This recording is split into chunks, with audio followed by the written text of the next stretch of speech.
Polaris by H.P Lovecraft. Into the north window of my chamber glows the pole star with uncanny light. All through the long hellish hours of blackness it shines there.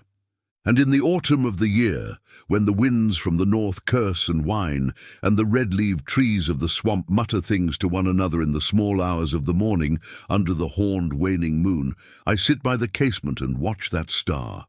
Down from the heights reels the glittering Cassiopeia as the hours wear on, while Charles's Wain lumbers up from behind the vapor-soaked swamp trees that sway in the night wind.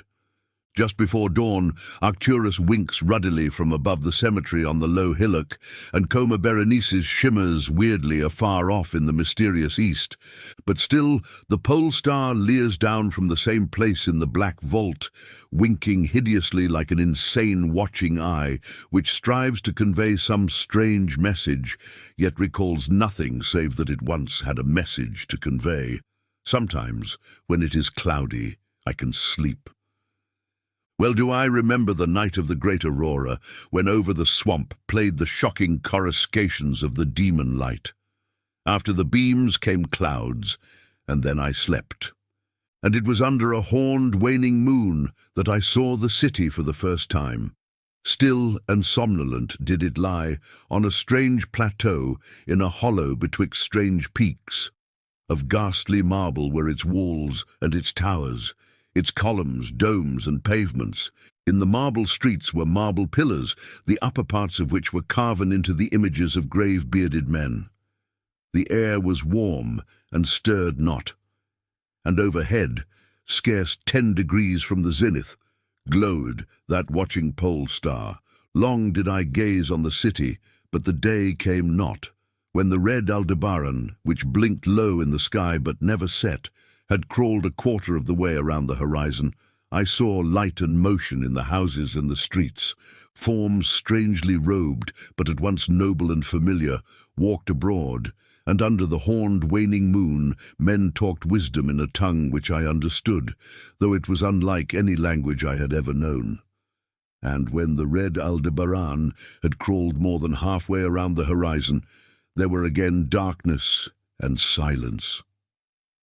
When I awaked, I was not as I had been. Upon my memory was graven the vision of the city, and within my soul had arisen another and vaguer recollection, of whose nature I was not then certain. Thereafter, on the cloudy nights when I could sleep, I saw the city often, sometimes under that horned waning moon, and sometimes under the hot yellow rays of a sun, which did not set, but which wheeled low around the horizon. And on the clear nights the pole star leered as never before. Gradually I came to wonder what might be my place in that city, on the strange plateau betwixt strange peaks. At first content to view the scene as an all-observant, uncorporeal presence, I now desired to define my relation to it, and to speak my mind amongst the grave men who conversed each day in the public squares. I said to myself, this is no dream, for by what means can I prove the greater reality of that other life in the house of stone and brick, south of the sinister swamp and the cemetery on the low hillock, where the pole star peers into my north window each night? One night, as I listened to the discourse in the large square containing many statues, I felt a change, and perceived that I had at last a bodily form. Nor was I a stranger in the streets of Olatoia, which lies on the plateau of Sarkis, betwixt the peaks Noton and Kadifonek. It was my friend Alus who spoke, and his speech was one that pleased my soul, for it was the speech of a true man and patriot. That night had the news come of Dikos' fall, and of the advance of the Inutos, squat, hellish yellow fiends who 5 years ago had appeared out of the unknown west to ravage the confines of our kingdom, and finally to besiege our towns. Having taken the fortified places at the foot of the mountains, their way now lay open to the plateau, unless every citizen could resist with the strength of 10 men.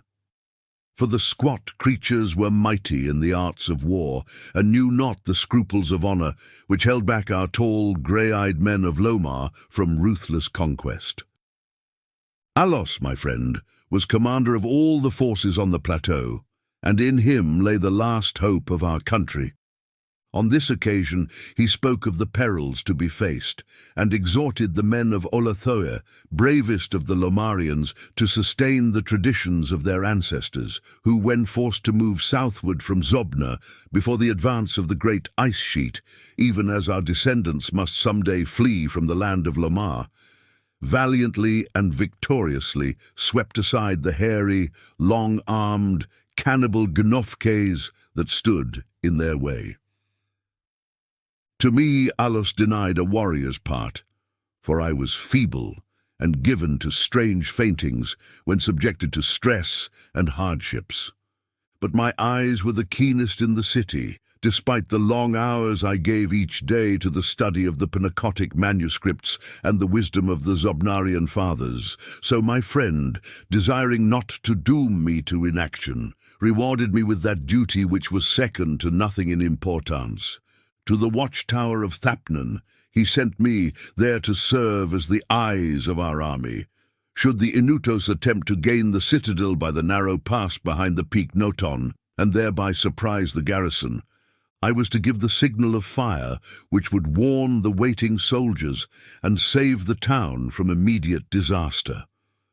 Alone I mounted the tower, for every man of stout body was needed in the passes below. My brain was sore dazed with excitement and fatigue, for I had not slept in many days. Yet was my purpose firm, for I loved my native land of Lomar and the marble city of Olathoa that lies betwixt the peaks of Noton and Kadifonek. But as I stood in the tower's topmost chamber, I beheld the horned, waning moon, red and sinister, quivering through the vapours that hovered over the distant valley of Banoff. And through an opening in the roof glittered the pale pole star, fluttering as if alive and leering like a fiend and tempter. Methought its spirit whispered evil counsel, soothing me to traitorous somnolence with a damnable rhythmical promise which it repeated over and over. Slumber, watcher, till the spheres, 26,000 years, have revolved and I return. To the spot where now I burn, other stars anon shall rise. To the axis of the skies, stars that soothe and stars that bless, with a sweet forgetfulness. Only when my round is o'er, shall the past disturb thy door. Vainly did I struggle with my drowsiness, seeking to connect these strange words with some lore of the skies which I had learnt from the Pnakotic manuscripts. My head, heavy and reeling, drooped to my breast, and when next I looked up it was in a dream, with the pole star grinning at me through a window from over the horrible swaying trees of a dream swamp. And I am still dreaming. In my shame and despair, I sometimes scream frantically, begging the dream creatures around me to waken me ere the Inutos steal up the pass behind the peak Noton and take the citadel by surprise. But these creatures are daemons, for they laugh at me and tell me I am not dreaming. They mock me whilst I sleep, and whilst the squat yellow foe may be creeping silently upon us. I have failed in my duty and betrayed the marble city of Olathoa. I have proven false to Alos, my friend and commander. But still these shadows of my dream deride me. They say there is no land of Lomar, save in my nocturnal imaginings, that in those realms where the pole star shines high and red, Aldebaran crawls low around the horizon, there has been naught save ice and snow for thousands of years, and never a man save squat yellow creatures blighted by the cold, whom they call Eskimo. And as I writhe in my guilty agony, frantic to save the city whose peril every moment grows, and vainly striving to shake off this unnatural dream of a house of stone and brick south of a sinister swamp and a cemetery on a low hillock. The pole star, evil and monstrous, leers down from the black vault, winking hideously like an insane watching eye, which strives to convey some strange message, yet recalls nothing save that it once had a message to convey.